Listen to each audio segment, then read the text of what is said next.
what is the road to dharma, the principle, and what constitutes dharma sankat, right? We have a very interesting question in from Ajay Piramal referring to both these great books and what he draws from that. What are the learnings that we can get to apply in the modern world from the Mahabharata and also from the Ramayana? And sometimes on first reading it looks that there are several contradictions into what is said in Mahabharata and what is said in Ramayana. Can you just explain that to us? You see, Ramayana and Mahabharata are both considered itihas.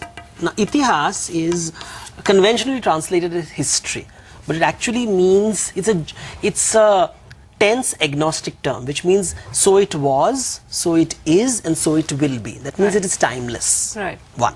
Second is, let's look at the Ramayana and the Mahabharata. They exist in two different contexts, so they cannot be seen as equals. And that's the mistake. The Western mind forces us to look at them as equal why don't books. the two communicate the same message thing? Because you see, you are standardization, obsessed with standardization. But हमारा क्या स्वादानुसार है?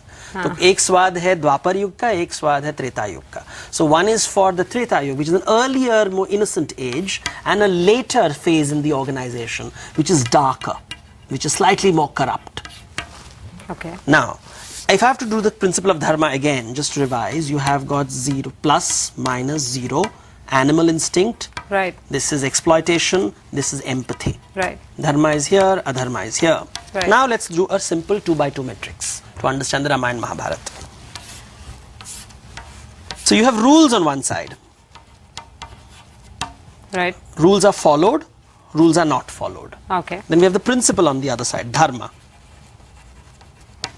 Dharma is upheld, dharma is not upheld. Right. Now look at the Ramayana. In Ramayana, dharma is upheld and rules are upheld at the same time. So you have Ram.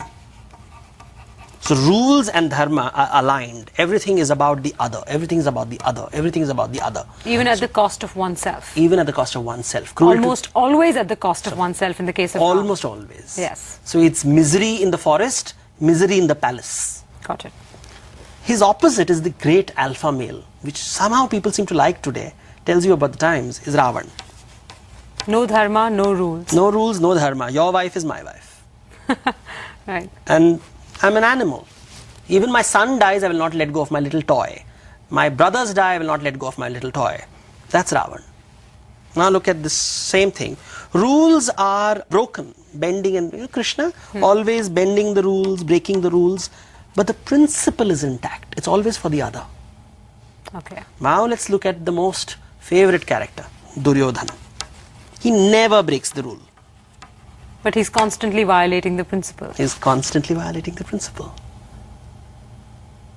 He is holding the letter of the law, never the spirit of the law. Okay. This is the spirit. This is the letter. This is the belief. This is the behavior. He's a pretender. Where does Yudhishthir fit in all of this? Yudhishthira is someone struggling to be Ram. He moves from here to here. This is the journey of Yudhishthira with the help of Krishna. You see, his honesty is about rules. He's not realizing it's not about rules, it's about principles. Right. Mahabharata is the story of focus on the principle. You say, so when a woman is being disrobed, everybody is discussing legal matters. Is it okay or not okay to disrobe her? I mean, grow up.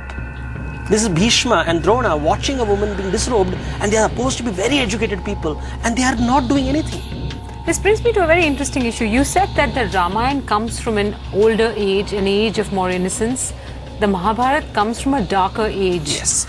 It's a more matured organization. This is a very early phase organization. Just tasted success. Everything is right. Market is right. And the principles have just been created. So it's exciting and new. People are not smart enough to subvert it yet. Right.